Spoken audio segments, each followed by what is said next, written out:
good, everyone? My name's Shelby, and I'm a marine biologist at the University of Alaska Fairbanks. And today, we're going to be learning about tsunamis.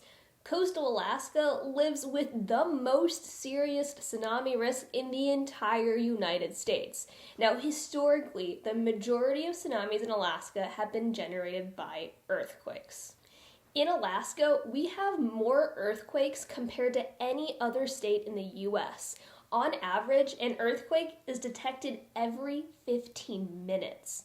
In 2018, there was an all-time high of over 54,000 earthquakes detected in Alaska throughout the entire year. Now, there's also a magnitude 7 or greater earthquake somewhere in or offshore of Alaska every 1 or 2 years, while there's a magnitude 8 or greater earthquake about every 13 years. These earthquakes occur as a result of stresses caused by the movements of tectonic plates that make up the Earth's outer shell. In Alaska, we have a Pacific plate that moves steadily northward at a rate of about 2 inches per year, which is quite quick for tectonic plates. Where the Pacific plate then meets the North American plate, the dense oceanic rock of the Pacific is thrust under the more buoyant of the continental rocks in Alaska in a process referred to as subduction. There is an irregularity on top of the Pacific plate, known as the Yakutat block, or YAK for short, and this impedes smooth subduction of the Pacific plate and has caused a wedge-shaped piece of the North American plate, called the Wrangell subplate, to break loose and rotate counterclockwise. The Western Alaska Range, which includes Denali, the highest peak in North America, is a zone of compression between the North American plate and the Wrangell subplate. Now, the largest earthquakes in this region occur along the subduction zone and often generate destructive tsunamis. Tsunamis are giant waves caused by earthquakes or volcanic eruptions under the sea, and some can even be caused by landslides if the displacement of water is large enough, though not too common here in Alaska.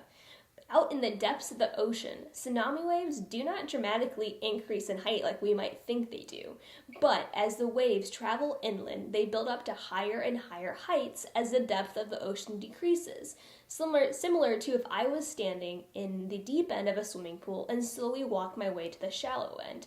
I can notice that my height out of the water increases as it gets shallower and shallower, and this is similar for tsunamis. The speed of tsunami waves depends on ocean depth rather than the distance from the source of the wave.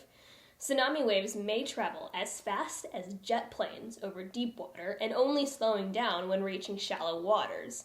While tsunamis are often referred to as tidal waves, this name is often discouraged by oceanographers because tides have little to nothing to do with these giant waves. But if we're being honest, oceanographers like to argue and discourage a lot of things. I'm kidding. Love you guys. You know it's true, but please keep watching the channel. Well, that's it for this video. That was a brief glimpse of earthquakes and tsunamis, in particular to Alaska. I'm sure yesterday's tsunami evacuation won't be my last while living here in this glorious state, and I'm glad I know a little bit more about tsunamis so that I can be more prepared in the future. Have a great day, everyone, and don't forget to like and subscribe below if you like the content you saw. I hope to see you all soon. Bye.